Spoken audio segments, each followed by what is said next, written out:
नमस्कार दोस्तों, एक बार फिर से स्वागत है आपका इस अपने यूट्यूब चैनल पे।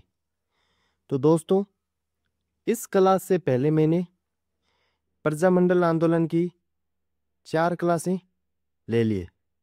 अगर आप उन 4 क्लासें नहीं देखे तो आपको वो 4 क्लासें देखनी चाहिए, क्योंकि मैं प्रजामंडल आंदोलन डेट के हिसाब से, सीक्वेंस के हिसाब से करा रहा हूँ।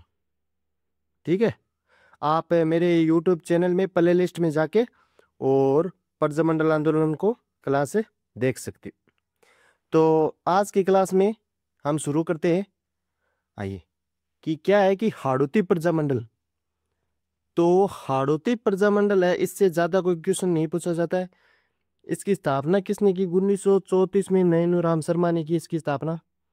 और हाड़ौती सेवा संघ की स्थापना भी नैनूराम शर्मा ने 1925 में की, और इसके अध्यक्ष थे हाजी फैज मोहम्मद।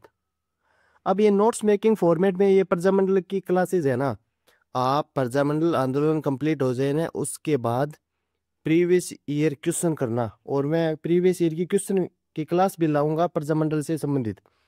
तब आप देखेंगे लगभग 80 या 90% हमारे क्वेश्चन हो रहे होंगे।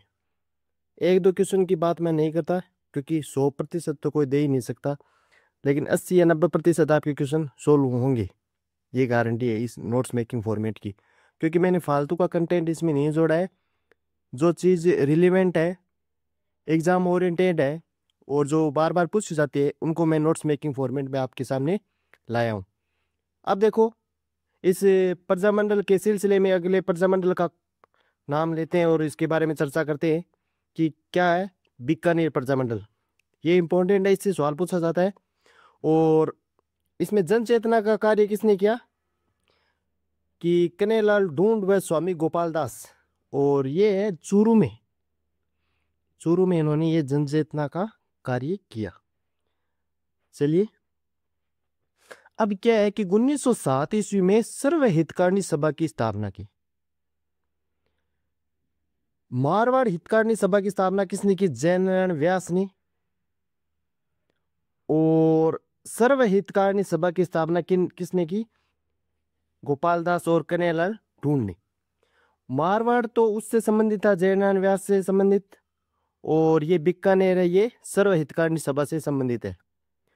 तो इस सभा के जरिए क्या हुआ कि इस माध्यम से क्या हुआ कि चूरू में 2 पाठशालाएं खोली गई। एक तो कन्या पाठशाला और एक कबीर पाठशाला। हाल ही में जो ईओआरओ का एग्जाम हुआ था, उसमें से पूछा गया है कबीर पाठशाला की स्थापना किस प्रजामंडल के अंतर्गत हुई थी? तो उसका आंसर था बीकानेर प्रजामंडल। ठीक है दोस्तों, अब देखो, स्वामी गोपाल दास व चंदनमल बहेड़ ने चूरू के धर्मस्थल पर 1930 में झंडा लहराया। ये देखो, मोस्ट इंपोर्टेंट क्वेश्चन है। स्वामी गोपाल दास व चंदनमल बहेड़ ने चूरू के धर्मस्थल पर 1930 में झंडा लहराया। ये इंपॉर्टेंट क्वेश्चन है। और इस प्रजामंडल आंदोलन ये चल रहा था उस समय। इस बीकानेर के रियासत के शासक कौन थे आपको पता है? ये थे गंगा सिंह। और उन्होंने द्वितीय गोलमेज सम्मेलन में भाग लिया था उस समय, लेकिन इससे ज़्यादा पूछा नहीं जाएगा, एक्स्ट्रा चीज़ मैं आपको नहीं बताता। अब चलिए अगली स्लाइड पे, कि क्या है कि इस प्रजामंडल की स्थापना, ये स्लाइड बहुत इंपॉर्टेंट है। देखो, 4 अक्टूबर 1936 को की। किसने की? मग्घाराम वेद्य द्वारा। और इसकी स्थापना कब हुई? कोलकाता में हुई। इसका पुनर्गठन हुआ ना, तब कोलकाता में इसकी स्थापना हुई। ये इंपॉर्टेंट है, याद रखना है। कोलकाता में इसकी स्थापना हुई थी। और इसके अध्यक्ष कौन है? लक्ष्मी देवी आचार्य इसकी अध्यक्ष है। अब देखो, प्रत्येक प्रजामंडल की लोक परिषद होती है। तो इस लोक परिषद की स्थापना किसने की? 22 जुलाई 1942 रघुवर दयाल गोयल ने। अब देखो, इसमें क्या घटना हुई कि रायसी नगर की घटना है एक, जो कि बीकानेर में स्थल है रायसी नगर, 30 जून 1946 को। और रायसी बीकानेर राज्य लोक परिषद सभा का आयोजन हुआ। और लेकिन 1 जुलाई 1946 को क्या है कि परिषद की रैली पर गोलियां चलाई गई, जिसमें बिरबल नामक शहीद हो गया। अब देखो, बिरबल, ये याद कर लेना, बिरबल बिरबल नामक शहीद किस प्रजामंडल आंदोलन के दौरान शहीद हुआ? तो बीकानेर प्रजामंडल आंदोलन। इसलिए 17 जुलाई 1946 को क्या मनाया जाता है? बिरबल दिवस। और 12 जुलाई 1946 को शहीद दिवस। ये बीकानेर प्रजामंडल आंदोलन के अंतर्गत जो दिवस मनाए गए थे। ठीक है। अब देखो क्या है कि बीकानेर रियासत में जो स्थानीय आंदोलन हुए, लोकल एरिया में जो प्रोटेस्ट हुआ था ना, उनके बारे में देखते हैं कि क्या हुआ। महाजन ठिकाना किसान आंदोलन और उदासर ठिकाना किसान आंदोलन, ये दोनों कहाँ हुए थे?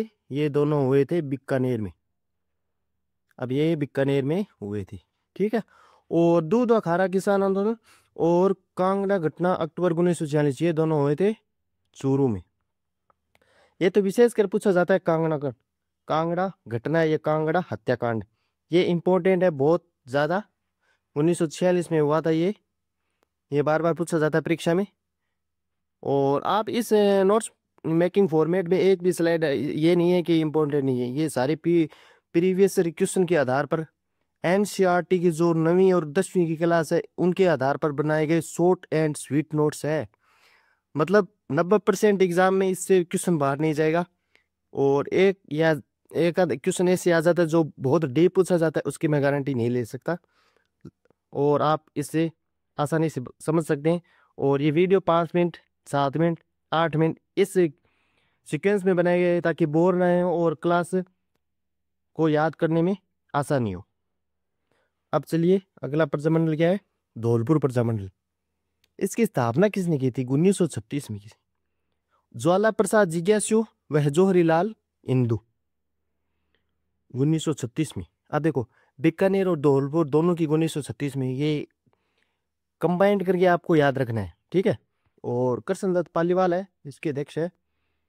तस्वीमो घटना धौलपुर प्रजामंडल से संबंधित है और ये 11 अप्रैल 1949 को हुई। और उसमें पंचम सिंह कछवा व छत्र सिंह परमार शहीद हुए। पंचम सिंह कछवा व छत्र सिंह किस से संबंधित है? तो हम कछवा देख के ये समझ लेते हैं कि कछवा वंश के शासक जयपुर में थे और जयपुर ऑप्शन टिक कर देते, लेकिन ये आपको ध्यान रखना है कि पंचम सिंह कछवा व छत्र सिंह परमार ये है धौलपुर प्रजामंडल से संबंधित। तो आपको ये चीज ध्यान में रखनी है। और ये क्लास यहाँ पे समाप्त होती है। और हम अगली क्लास में लगभग 10 क्लास होगी, प्रजामंडल कंप्लीट कर लेंगे। और 3 क्लास होगी, उनमें मैं प्रजामंडल से संबंधित PYQ कराऊंगा, इससे बाहर क्वेश्चन नहीं जाएगा। तो दोस्तों अगर आपको मेरा कंटेंट समझ में आ रहा है तो आप चैनल को सब्सक्राइब करें एंड अपने दोस्तों के साथ शेयर करें। तब तक पढ़ते रहिए, मस्त रहिए। मिलते हैं नेक्स्ट वीडियो में। जय हिंद, जय भारत, वंदे मातरम दोस्तों।